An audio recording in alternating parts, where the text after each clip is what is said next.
ইফতারের পূর্বে আজকে 28 রমজান আমাদেরকে এখানে এত শান্তিপূর্ণ পরিবেশে মিলিত হওয়ার সুযোগ দিয়েছেন। এক বছর আগেও এইভাবে আমরা বাংলাদেশের কোথাও এত নির্বিঘ্ন ভাবে আমরা মিলিত হতে পারি নাই, পেরেছি বলেন? আর একটা দানবীয় শাসন সারা বাংলাদেশকে গিলে খেয়ে ফেলেছে অক্টোপাসের মতো। কেউ কোন ন্যায়ের পক্ষে সত্যের পক্ষে কথা বলতে পারে নাই। আজকে এই চর্বদর্শনে আজকে আমি খুব আনন্দিত যে এইখানে আমরা এখানকার রাজনীতি জানি। 1991 সাল থেকে এই পার্টি এখানে দ্বিধাবিভক্ত ছিল। আকমাল ইবনে ইউসুফ সাহেব রাজনীতি করেছেন, এমপি নির্বাচিত হয়েছিলেন, তখন আমাদের এখানে পার্টি দ্বিধাবিভক্ত ছিল। আমি খুব আনন্দিত যে আমি আমার নেতৃবৃন্দের কাছে আপিল করেছি যে ভাই আমি সবাইকে নিয়ে রাজনীতি করতে চাই।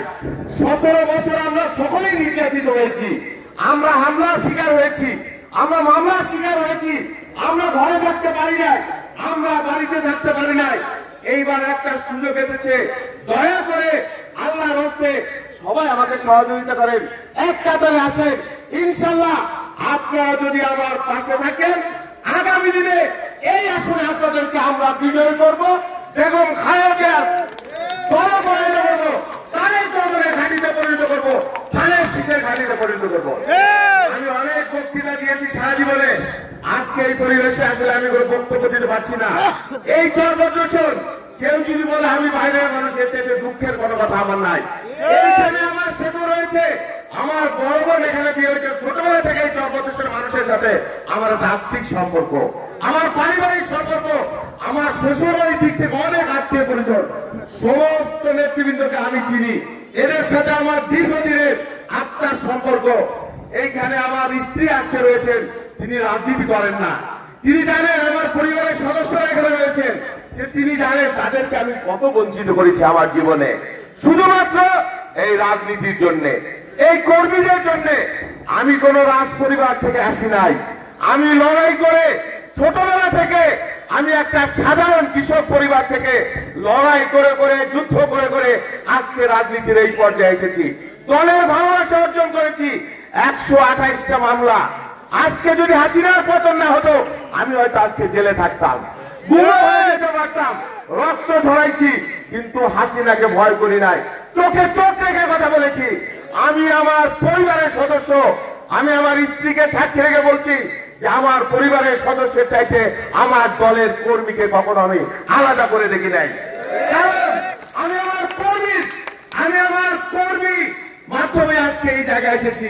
আমার কর্মীর কষ্টকে আমি জানি, একটা সাধারণ পরিবারের মানুষের কি দুঃখ দুর্দশা সেই কথা আমি জানি। আজকে দিনে আমি কমিটমেন্ট করলাম, আপনারা আমাকে নির্বাচিত করেন বা না করেন, আপনারা আমার পাশে থাকেন। এই ফরিদপুর 4 আসনকে আমরা একটা শান্তির জনপদে পরিণত করবো। আমাকে অনেকেই ছিলেন, কেউ কইতে পারবেন না যে রাজনীতিতে দুর্বৃত্তায়ন, হিংসা, বিদ্বেষ, প্রতিহিংসা, লুটপাট এগুলো আমরা ধারণ করি না। এই এলাকা থেকে একটি পয়সা আয় করবার কোনো প্রয়োজন নাই আমার। আল্লাহর রহমতে আমার অনেক স্বাচ্ছন্দ্য রয়েছে, ব্যবসা আছে, বাণিজ্য রয়েছে। আমি ঢাকায় যে ব্যবসা বাণিজ্য করি সেটা থেকে এনে এখানে আমি ব্যয় করব। এইখানে কোনো বালির ব্যবসা করবার প্রয়োজন নাই, এইখানে কোনো থানা দালালি করবার প্রয়োজন নাই, এইখানে সালিশের নামে ঘুষ বাণিজ্যের প্রয়োজন নাই।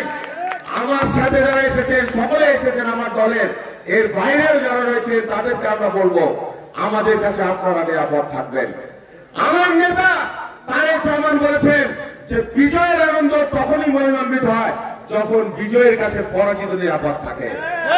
আমরা কোন পথে আমার নেত্রী বেগম খালেদা জিয়া কি নির্যাতনের শিকার হয়েছেন, ফ্যাসিবাদের সাথে আপোষ করেন নাই, হাসিনার সাথে এক বিন্দু আপোষ করেন নাই, কিন্তু প্রতিহিংসা ধারণ করেন না।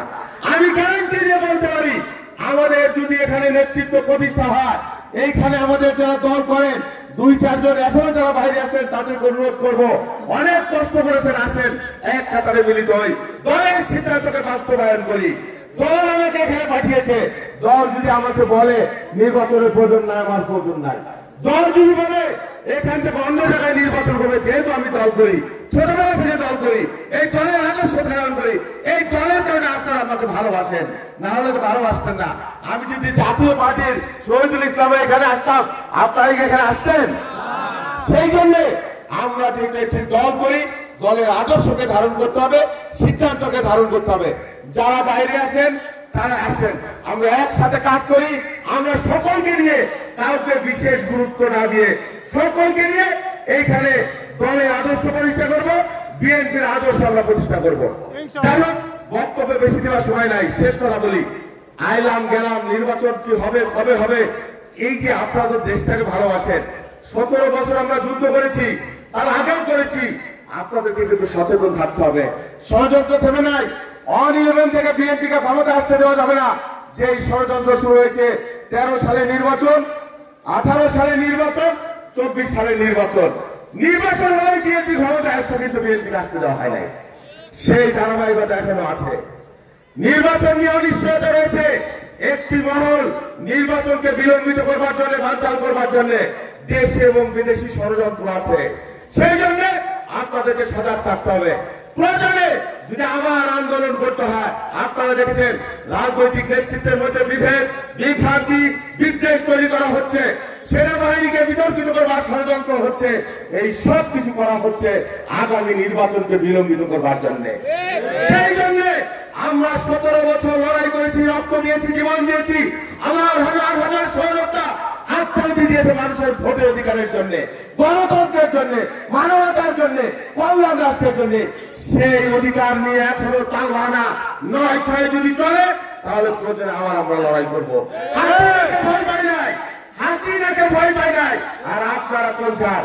সেই জন্য ভালোই ভালোই মানুষের অধিকারের জন্য ভোটের ব্যবস্থা করবেন।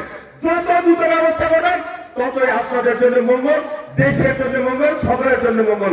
আমাদেরকে আবার রাজপথে নামতে বাধ্য করবেন না। আল্লাহ হাফেজ, সবাইকে ধন্যবাদ। একটু পরে আমরা দোয়া পড়বে, দোয়ার পরে আমরা একসাথে মোনাজাত করবো। আসসালামু আলাইকুম।